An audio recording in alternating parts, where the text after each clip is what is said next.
I'm Logan Crawford, and right now on Spotlight, get ready for an intriguing conversation with an amazing author. Her name is Margaret Teegarden, and she has written a book called Can This Be Me? Time After Time. It is a novel that delves into the life of Christy, a woman haunted by near-death experiences and paranormal visions from a young age.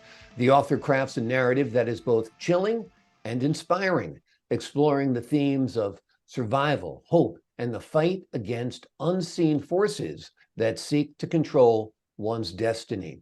We're delighted to have this very talented author join us here today on Spotlight. We'd like to thank the team at Great Writers Media for helping us put her in the spotlight today. And we ask viewers like you to support authors like her by subscribing to our channel and by purchasing her fantastic book. The links are below this interview. Peg, great to see you here today on Spotlight. It's nice to be here with Logan. Is Christy a little bit of you? Are you a woman who has had a near-death experience and paranormal visions? Let's start with that. Do you know, I would say that in my life, I have stuff that's happened, illnesses and stuff, and I would say, yes, maybe at one time or another I have. Yeah. I had surgery and bled out on the table. When I had one of my youngest daughter, I just blacked out. I don't know what happened, but thank God that I was okay, me and the baby and stuff, and then all this stuff started coming together, and I'm like, I felt like that I really lived the life of the people on the book.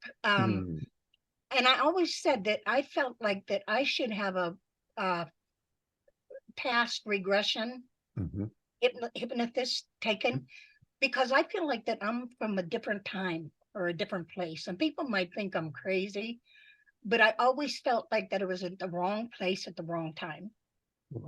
Right. You know, like you feel like you should have been born in a different era or something like that. And perhaps you were. Maybe you had a life in the 1920s or the 1850s or whatever it might be. And I think that's interesting to all of us because we all have feelings of deja vu. We all have past loved ones who seem to come and talk to us in our dreams. So there is that connection to the other world. So you're a believer. I am very, very much. Absolutely. Absolutely. And I know that everything that's happened in my life with my family and my mother and my father and sisters and brothers, I know that there's a light at the end of the tunnel. There really is. There's a reason behind this life. There's creation that brought it about.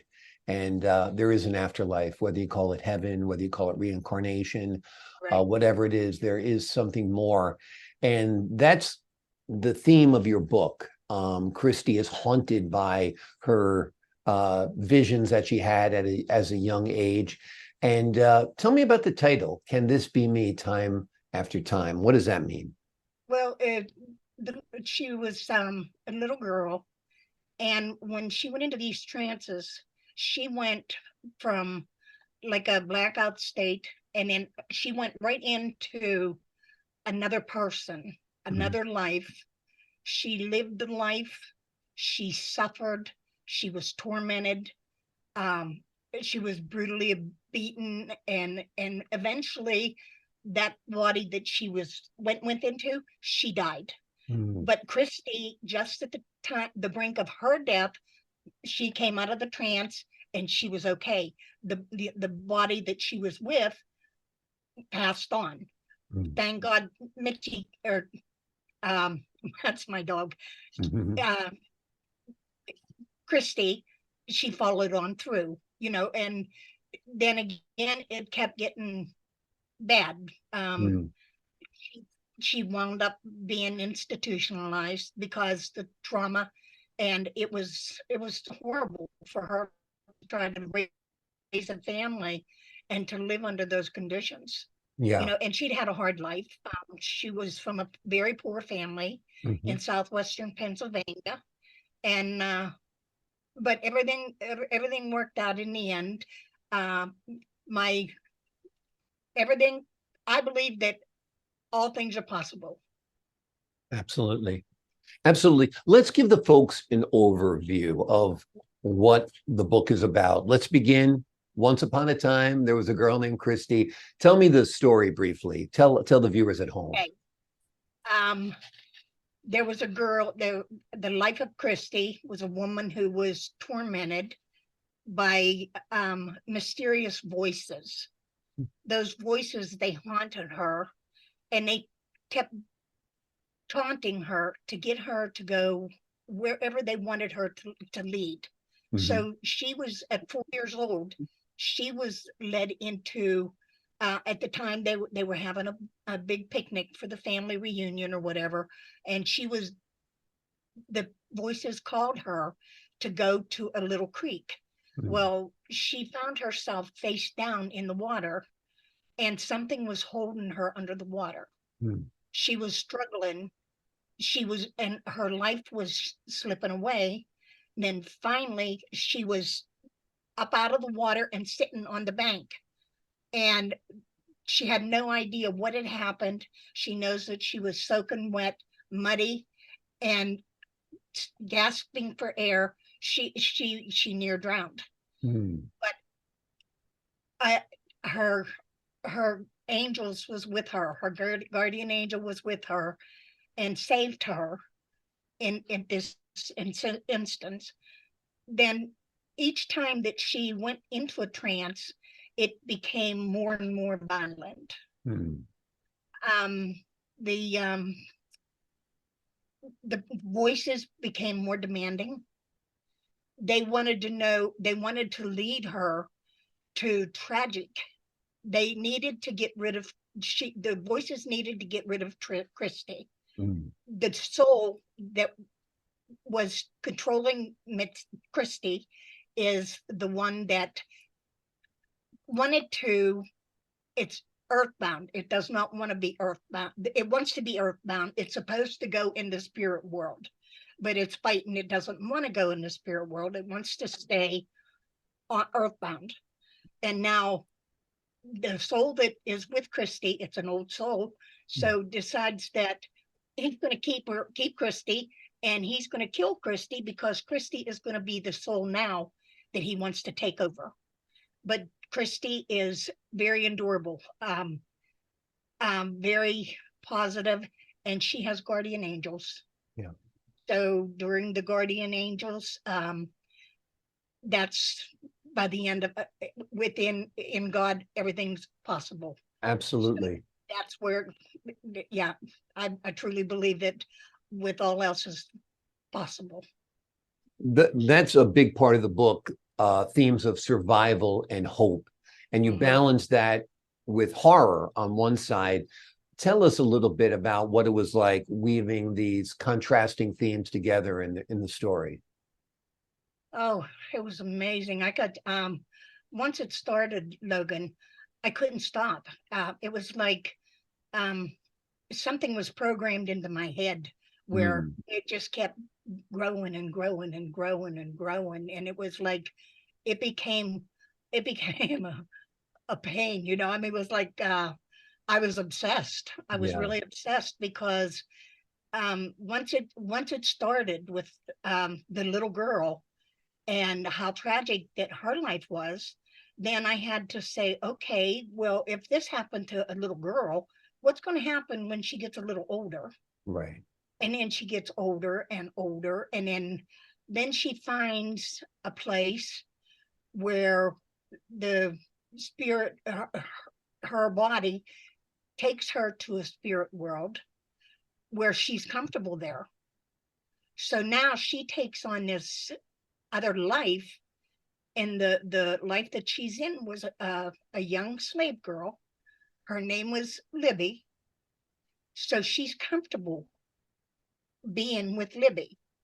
So the doctors thought at this point in time that they've lost Christy completely. But it all worked out that Libby came back, Libby was gone, and now Christy came back. And then but this was time after time. Mm. There was an ancient shipwreck. All the people perished on the ship.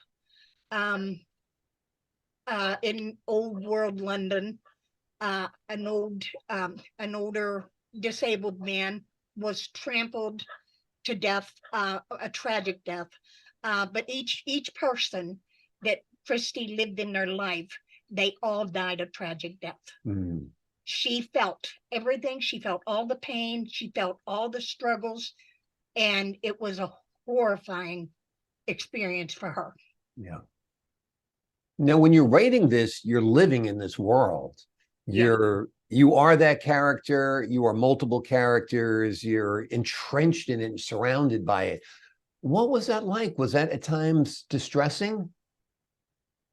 Yeah, sometimes I got a really big headache. But when you're putting it together, it's like a jigsaw puzzle. Yeah. You got this part over here, and you've got another part over here.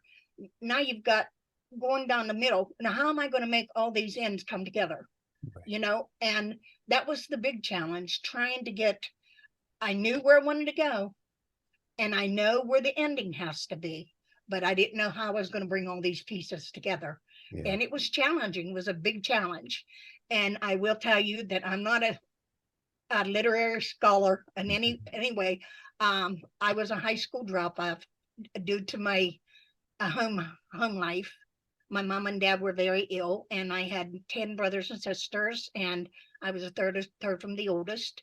So I didn't get my education the way that I really wished I could have. I did go back, however, and did get my my education, and everything that I know now was all life experience. Yeah. Well, there's no beating life experience. A lot of people have said, I think it was Mark Twain who said, all my life has been a learning experience, except those years I spent in school. So, Yeah. yeah, and I'm a firm believer in that. I learned a lot more out of the classroom than in the classroom. In fact, the classroom I is usually like this, looking at the window. So, Yes. uh, Yes. life Who experience is wants to be great. in a classroom? What's You that? know, who wants to be in a No classroom? one, no one. You're just, you know what you're doing when you're in a classroom, you're taught to think like everyone else, act like everyone else. They stifle your creativity. Classrooms are not for me. I think if you're going to be a doctor, yes, you have to have a prescribed curriculum. But if you're Yeah. going to be a creative person like yourself, I think sometimes getting that life experience and living your life and imbuing your pages with that life that you have lived and that imagination that hasn't been shuttered by strict teachers is the best way to go about it. When Right. did you decide to include paranormal into your book? Was that right from the start? It was going to be a girl who It was was, haunted by yeah. visions? When I was a little girl, and I don't know, I was only like about 3, 4 years old, and we were very poor and lived out in a farm out behind Claysville. And I was having these constant nightmares. I dreamt about, and I've never seen a coal mine or a coal um, wagon or Hmm. whatever it is. It's on the rails. Yep. And I used to have dreams of going through this tunnel Mm. with his wagon, and I followed it and followed it and followed it, and finally at the end, it was a big pit of fire. Mm. So I don't know whether I was supposed to burn in hell or what happened to me, but it's like, wow, it was profound, really. Yeah. I thought, how can a little girl think of all this stuff and never have anything to do with that? And then that's when it started, like, okay, I have a very vivid imagination. Mm. So let's go ahead and do something with this, you know? Yeah. And I Yeah. started writing these books in 1999, and I've been putting them together and um, editing, and I had 2 strokes. I couldn't even dial my own phone number. Mm. I am back rehabilitated thanks to my daughter, who's here with me now. She was my right hand man. She was my physical therapist, and she's right here now. She's my support. She's your Yeah. cheerleader now as well, which is great. You need that in life. I wish I had my kids lined up here cheering for me, You want but to say hello to her? She's sitting right here. if she wants to come on and say hi, that'd be wonderful. Oh, she said no. She's shy. That's okay. She's Not a shy. problem at all. Well, that well, that's great. It's great that you're recovered. It's great that you're back. Now, you mentioned multiple books. How many books have you written? And is this one part of a series? No, this is not, it's not a series. I have another book. It's called Waltz Through Eternity. Hmm. And it's from a different time. It was based in Virginia around the time of the Civil War. Went from present to past, and then the young couple, they lived in Virginia. They had to move away to the West Coast, and after 10 years, they came back to Virginia, and then they found an old home that nobody even knew was there. It was hid in time. All the wisteria and the vines and the weeds, the house was completely engulfed with Mm. weeds and trash and stuff. And but um, Charlotte, she kept feeling that there was someplace, something that kept calling her to go to this destination because she was out looking for a home for her and her family. But every time she wanted to turn around to go back to the house to start looking again, it kept telling her subconscious was telling her, no, follow this lead. So she did.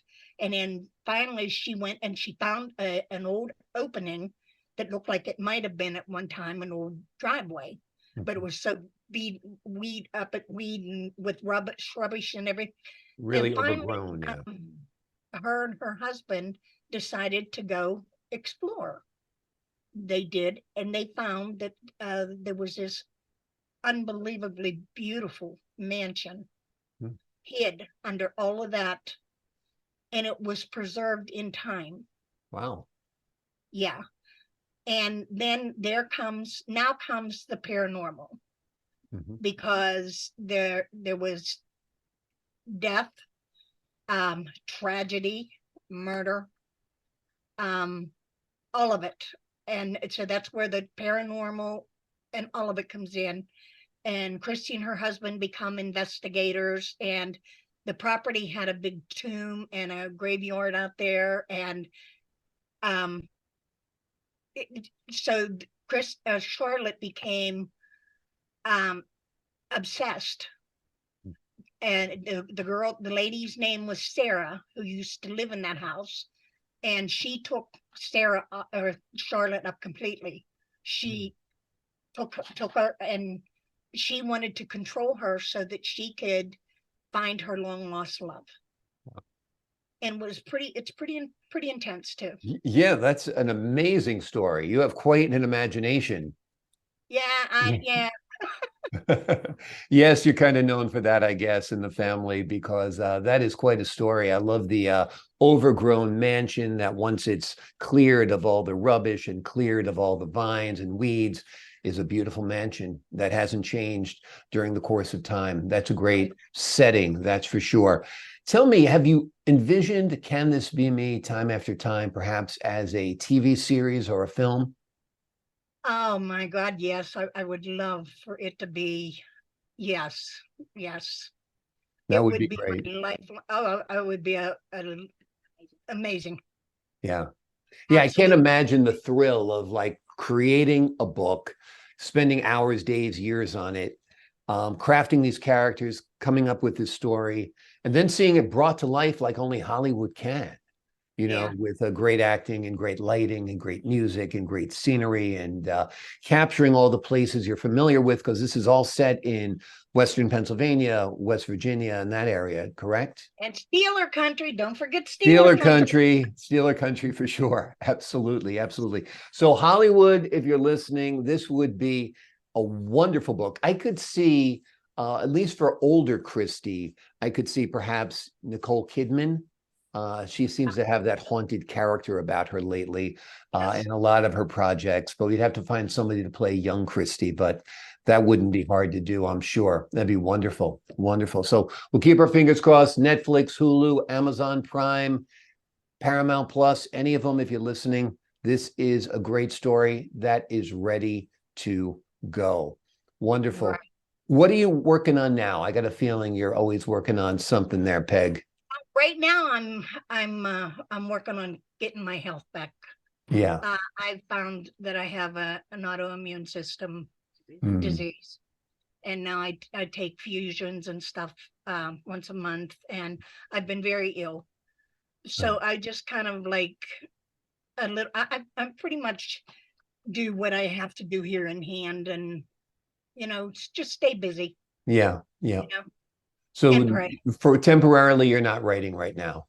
No, No. no. Okay. Well, Right you've now, written this book and it's a wonderful book, plus the other book you mentioned. Tell me, can this be me time after time? Could you envision a sequel to it down the road, perhaps? possibly, Yeah. possibly yes, because I ended it so that there could be. Yeah. Absolutely. Yeah. Absolutely. I think that would be great. I Um, think your readers would enjoy it. yes, at the end, I ended it at the bridge at the river, the Three Rivers Stadium, Three Rivers. I ended it so that there was a child.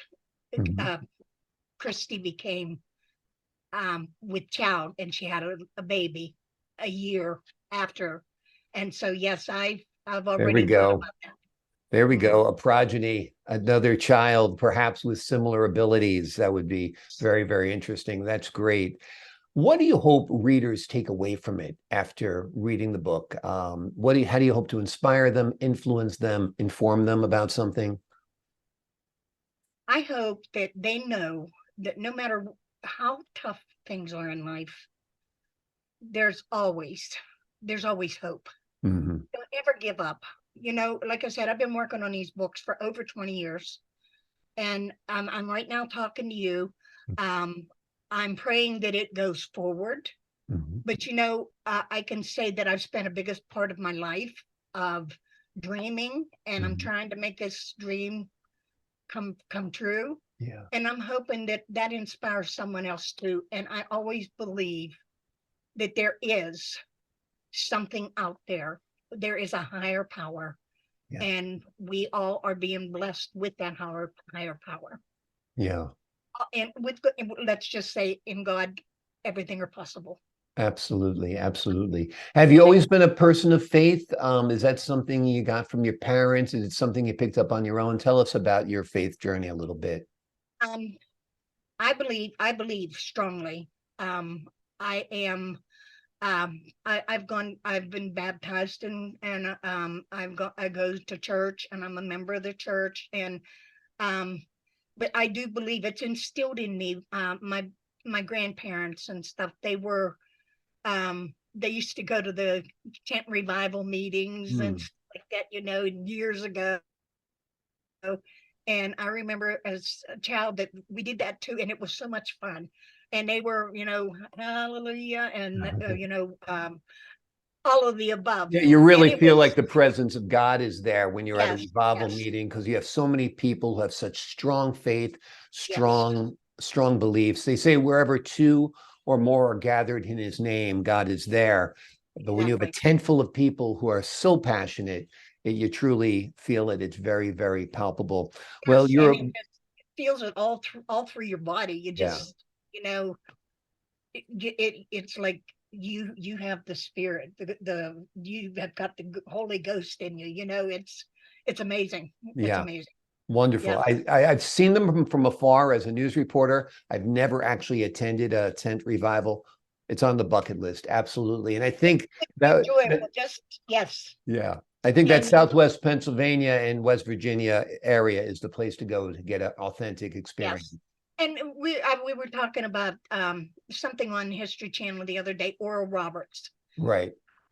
My grandparents and stuff. They used to sit at an old TV and watch Oral Roberts Yeah.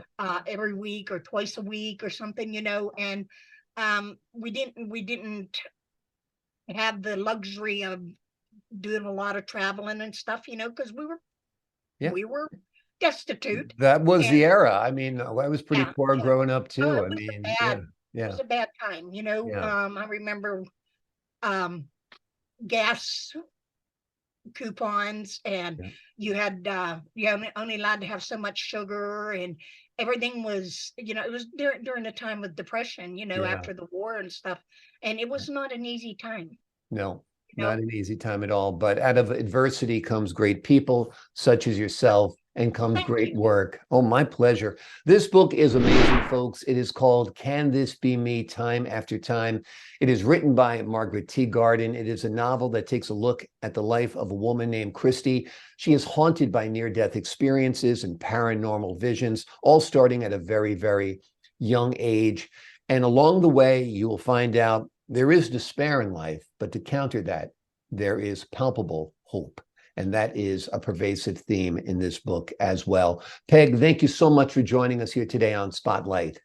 You're welcome, and thank you so much. And God bless you for being so patient with me. This has Oh, been 2 months now. oh, no worries. We're glad we finally got you on. You You did, got it. you did a terrific job. And to the folks at home, I'm Logan Crawford, thanking you for your time this time. Until next time on Okay, honey. Thank Spotlight. you very much. You And did, I you, am so happy with you and all the work you do.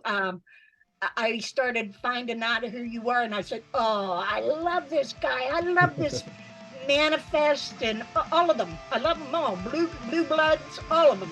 Thanks so much. Well, God And bless and Merry Christmas. thank you. You too, honey. Thanks. And you have a wonderful day.